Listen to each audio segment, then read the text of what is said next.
Hello, everyone. Welcome to the UpRev Ninja podcast. If this is your first time listening, thanks for joining us. This show is produced each week with the single intent of discovering the tips, tricks, hacks, and lessons learned from our guests that has catapulted them into living the best version of themselves. Join your host, Tom Hudson, as he continues his search for the best methods to UpRev his life. Now, let's dive into the show. Today's guest on the UpRev Ninja podcast is Chloe Thomas. Everything Chloe Thomas does is focused on e-commerce strategy and marketing. Author of 4 books, speaker, and host of the e-commerce master plan podcast. Her latest best-selling book is Customer Persuasion: How to Influence Your Customers to Buy More and Why an Ethical Approach Will Always Win. Welcome, Chloe Thomas, to the UpRev Ninja podcast. Hi, Chloe. Welcome to the UpRev Ninja podcast. I've already told my audience a bit about you. However, I'd love for you to tell us a little, just a glimpse into your life and who you are. Yeah, sure. It's great to be here, Tom. Thank you very much for having me on the show. So as your listeners can probably tell, I'm from the UK. I'm from the far southwest corner of the UK, a little county called Cornwall.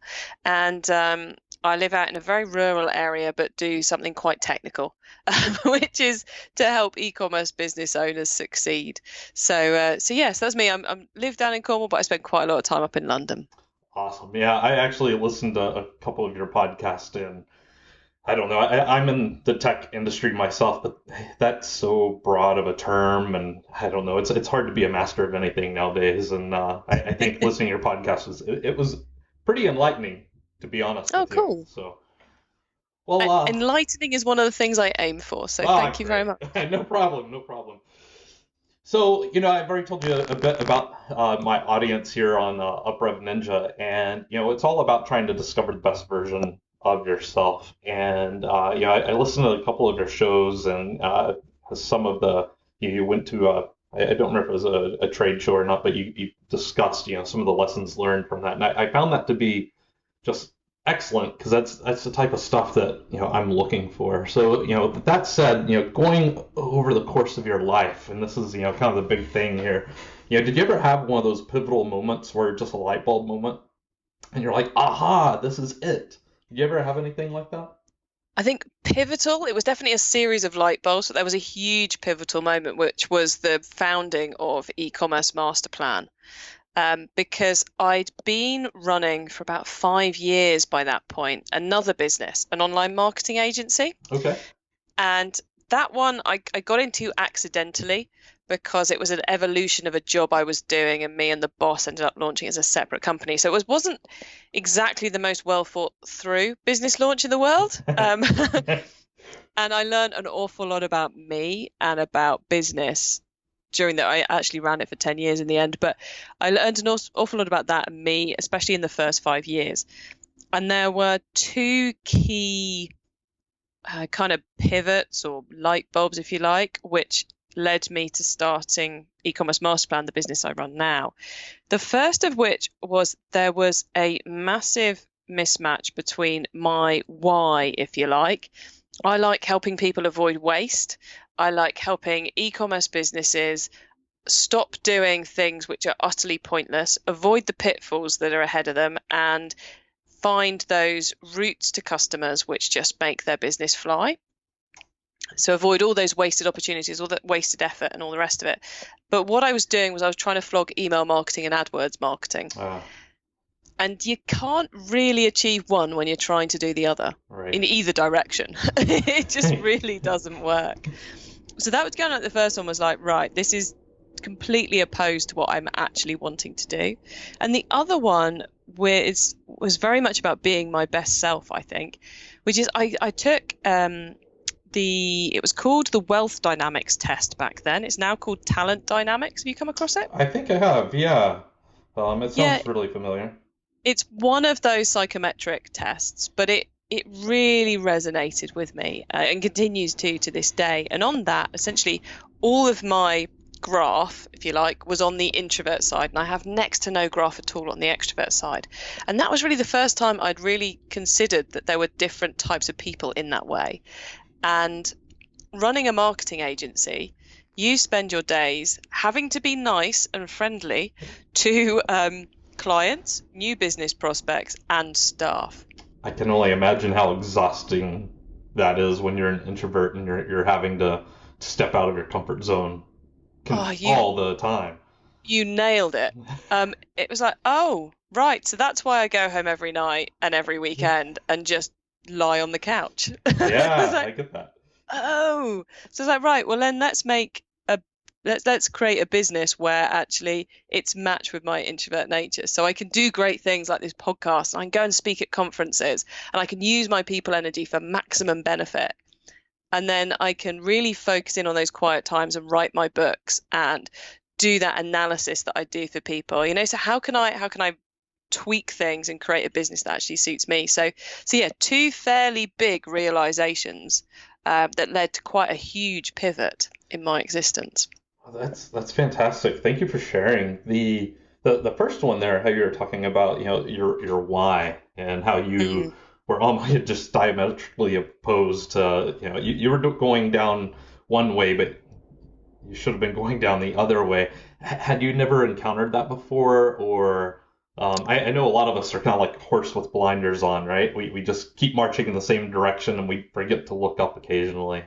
Yeah, I think it was kind of that. It was opportunities that fell my way, and I saw the good bits about them, and I didn't notice the worst bits about them. Right. It's like I because I've gone from being an in-house marketer looking after online and catalogs for a retailer to then becoming head of e-commerce at a consultancy looking after the online marketing for 5 or 6 businesses, where again I was pretty much left to my own devices, which suited me really well. So when that was the marketing agency opportunity came along to turn that job into an agency, I was thinking, okay, great. Well, I'll just get to carry on as I am. But no, that wasn't the case. So I think a bit of blinkers, a bit of rose-tinted glasses as well. Yeah, I can completely sympathize with that. Have you ever heard of the assessment Strengths Finder? Oh no, I haven't. I'll send you something after the show, but it's a study that's been going on for 40 to 50 years, and there's basically 31 strengths, and at the end of the assessment, they tell you your top 5. Many years ago, the boss I reported to, his number 1 strength was my number 31. So we were always kind of going head to head at each other, but once we figured this out, it was like light bulbs went off. We figured out how to work with each other, and it's similar to what you went through. So I'll share that with you later. That'd be great, thank you. Yeah. So tell me about we've all been held back, and typically we're held back by ourselves, and sometimes we don't even know that we're our worst enemy. Tell me about a time that you were holding yourself back and how you kind of got through that. I think I often hold myself back by, you could say, not saying no to the right things, but I think it's almost more making the wrong sacrifices, if that makes sense. So it's like I used to, and I've tried to stop doing this now. I used to live a lot closer to London than I do now, and someone would say, "Oh, can you come and have a chat with us about something?" And even if they were a bad fit for me or the business, maybe they're an accountant or something, I go, yeah, sure, of course I'll come down and have a chat with you. And I'd nip down to London, which was 20 minutes in the car, an hour on the train, 20 minutes on the tube, meeting, repeat the journey back. And I'd do that 3 days running. Oh. And it's like, what? So it's actually kind of taken me moving to Cornwall, which is 4.5 hours on the train from London. So you don't nip to London. To go, right, okay, I'm going to be in London that week, so all my meetings are going to be in that week, so who do I actually want to meet in that week? And it's kind of, learning to, and nowadays if an accountant says, can we have a chat, I'll be like, look, in the nicest possible way, I'm sure you can find someone who actually specialises in accountancy. I don't think this is particularly useful. Right. We're not a good match, go find somebody else. So I think that choosing the right sacrifices, the things to agree not to do, is something which, I am naturally terrible at, because I want to please everybody. So I've had to force myself and continually remind myself to do so. Yeah, I think you just stole the words out of my mouth. I'm the same way. I just want to, make everyone happy. So It's hard, but I think the click I had was I was disrespecting their time because I would have the meeting just to make them happy, but they thought they were actually getting business or something out of it. So after I kind of would walk away from those meetings, I was like, ooh, I was being the nice guy, but I just disrespected them because they took an hour or whatever out of their time. So it's interesting how we come across, those programs that we're in that we don't even realize. And once we realize, just wow, it's very freeing. Oh, yeah, so true. And, the number of times I've kind of got to a meeting and realized within 2 minutes, why on earth? And then you get angry at yourself, which Right. doesn't make you a good person to be in a meeting with. Right. It's like, oh, this is ridiculous. Why did I do this? Yeah. Yeah. Yeah. So, you've interviewed a lot of people in your podcast. You've spoke at conferences. You've done some traveling. Out of all the people that you've met and just life in itself, what's a good piece of advice, the best piece of advice that you've ever received? It's a bit of a boring one. That's all right. Maybe, or maybe it'll spark some light bulbs off for people. But it's a very good friend of mine who I've known since I was about 16, who is a very, very clever businessman. And he said to me, he occasionally takes me aside and we have a bit of a chat. And he said to me that, the thing is to work out how much you want to earn per hour and work out how much you want to earn across the year, work out how many hours you're willing to work, and then find the thing which is going to make you the money per hour that you want to have. Perfect. And it's really that simple. If you're doing something which isn't and has no prospect of getting you the money you want per hour, then you need to find something else. And if you are getting the money you want per hour, then nice. Take the moment to be really happy for yourself. I think that's great. I recently heard, I don't know what it's like there in the UK, but one of the things here in the US is, what do you want to be when you grow up? And I recently heard that question totally reframed, and it was, what problem do you want to solve when you grow up? Oh, wow. So you could still be a lawyer, you could still do whatever job you want, but rather than what job do you want, what problem? And I was like, wow, that's such an interesting shift and reframe of that question. And I think it kind of goes back to what you just said, because you start looking at things like that, you start tapping into your passion and vision and everything like that. So yeah, I do like to see it as not as incredibly Machiavellian, but more about right, I'm clearly not doing things that are really well suited to me. So this is not hitting the sweet spot. Let's find a way to hit the sweet spot. I have more value than this to bring to the world, rather than just purely the pounds and pence side of it. Yes. So again, you're a busy person. You've got a lot going on in your life. What kind of tips, tricks, and hacks do you swear by? And that could be not just on the efficiency side, but how do you keep sane? Living in Cornwall, 4 hours away from anything, and just everything that you've got going on. I make sure I get enough sleep. Perfect. That's it. If I don't get enough sleep, if I don't get enough sleep on one night, then the following day I just know I'm not going to be firing on all cylinders, and I will reorganize my plans for the day as much as I can to make sure I'm doing lower value stuff. And if I don't get enough sleep for a few days in a row, then the world starts to cave in mentally, and everything just seems appalling. So I very much focus on getting enough sleep, and then I find pretty much everything falls into a place if that's there. That's great. Yeah, sleep's definitely a good one. For me, I can go days without sleep. So, but, oh man, we are not the same. That's okay. That's all right.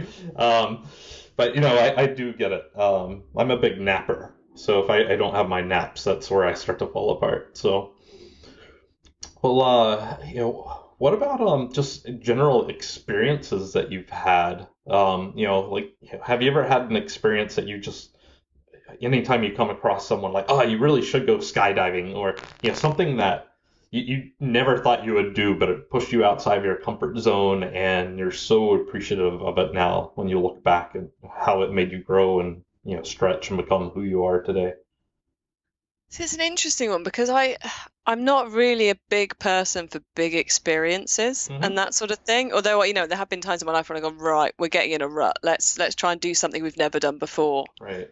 Every month. But I tend to go for kind of like the small challenges. So one which made me feel very pleased with myself was I was in Australia on a work trip, and I'd been doing the whole, you grab a nice lot of sushi and go back to your hotel room for the evening, or you order room service and all the rest of it. And it's getting towards the end of my time in Melbourne. I was like, no, actually, I spotted that really nice looking restaurant. I'm going to treat myself.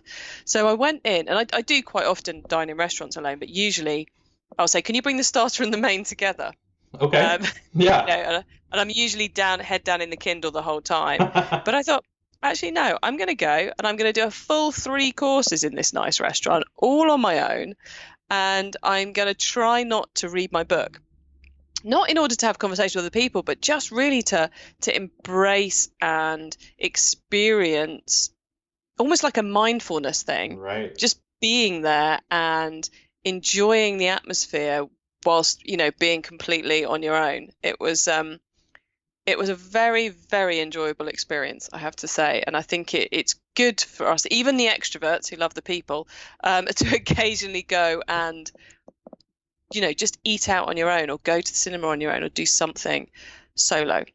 That's great. Yeah, I agree. I think just, I don't know, it's a vacation away from yourself when you do things like that, I think, right? Yeah, and you have to leave the phone in your bag. Yeah. Or it doesn't count.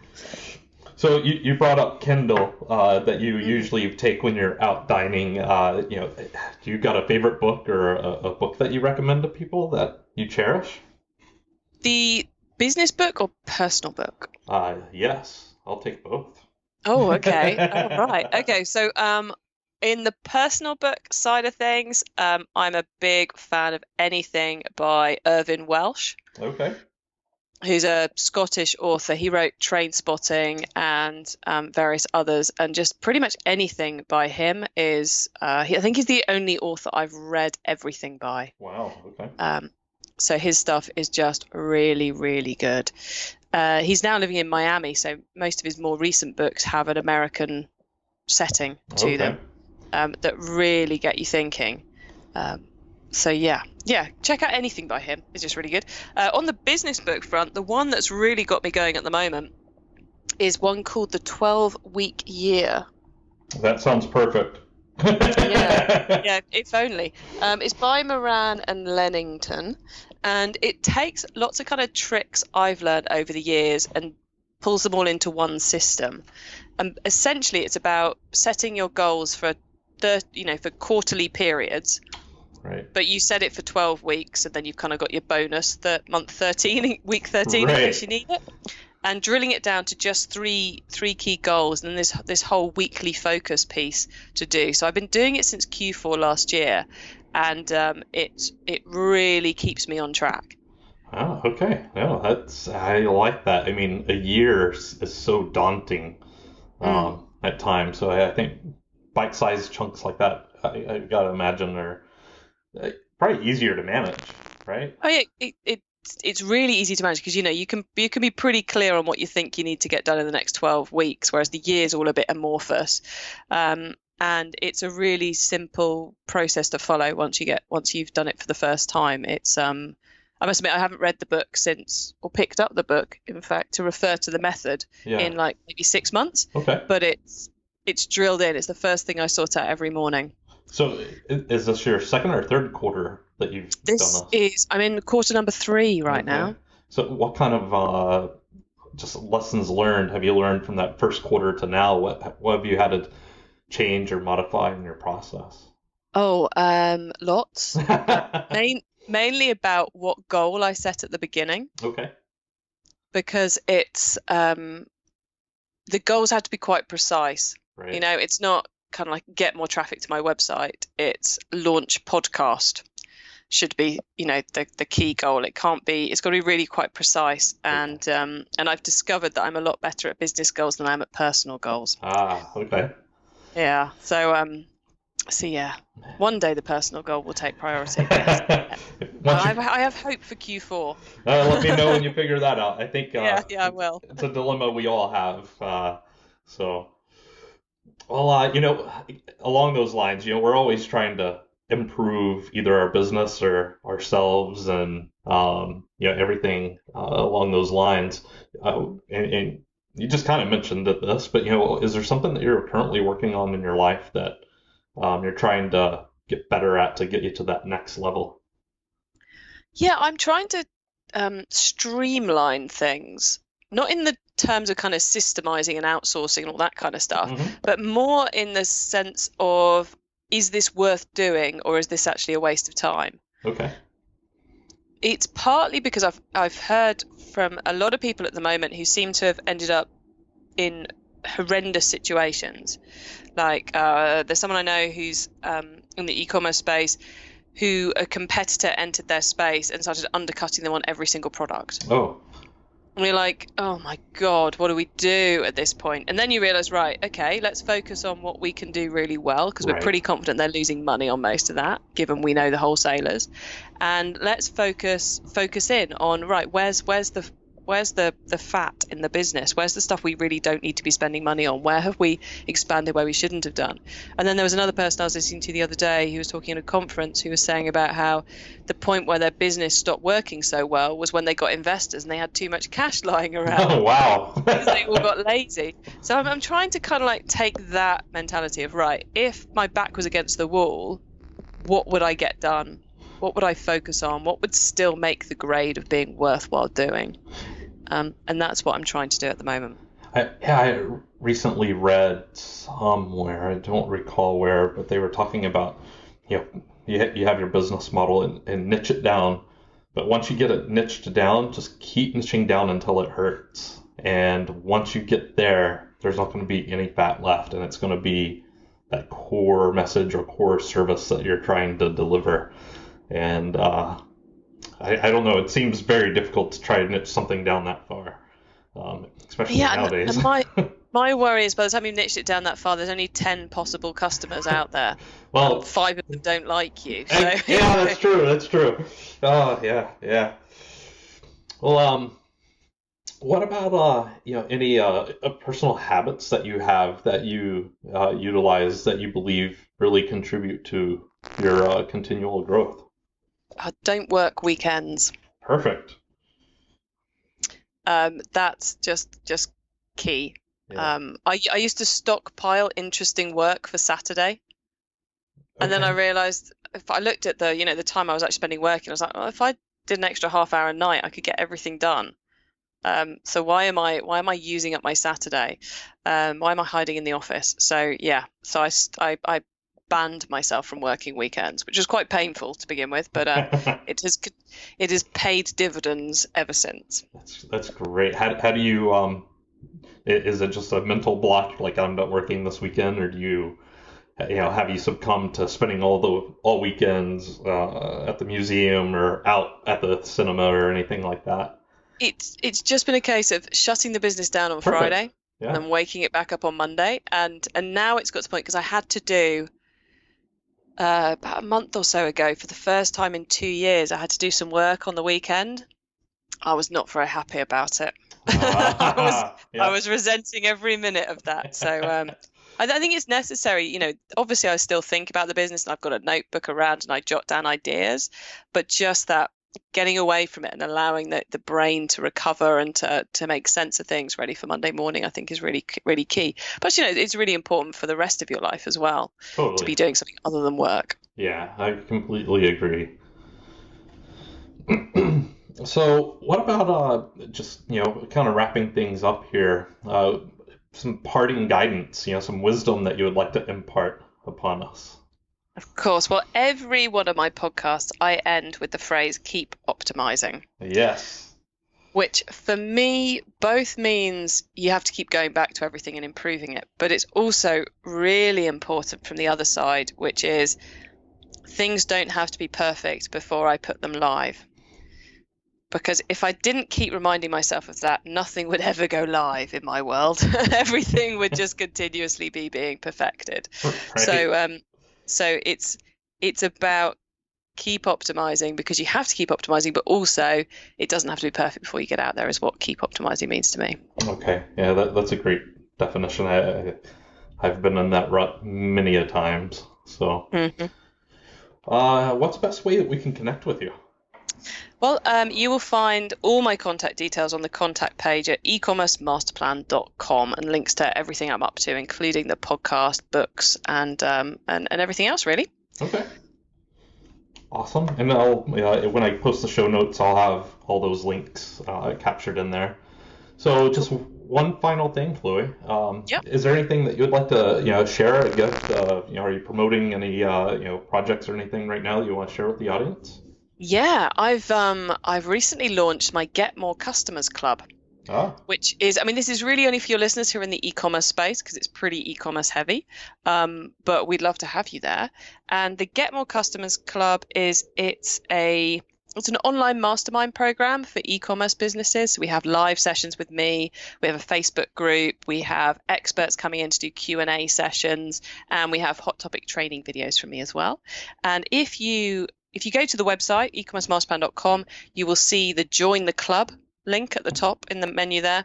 If you use the code UPREVNINJA, you will get the Get More Customers Club the very first month you're a member for half price. Perfect. That's awesome. Thank you so much, Chloe. My pleasure. I'm definitely, I'll check that out. I think there's so much in this space, right, that you have to kind of know about. So, well, is there anything else you'd like to cover before anything we might have glossed over, or any other things you'd like to share before we wrap up?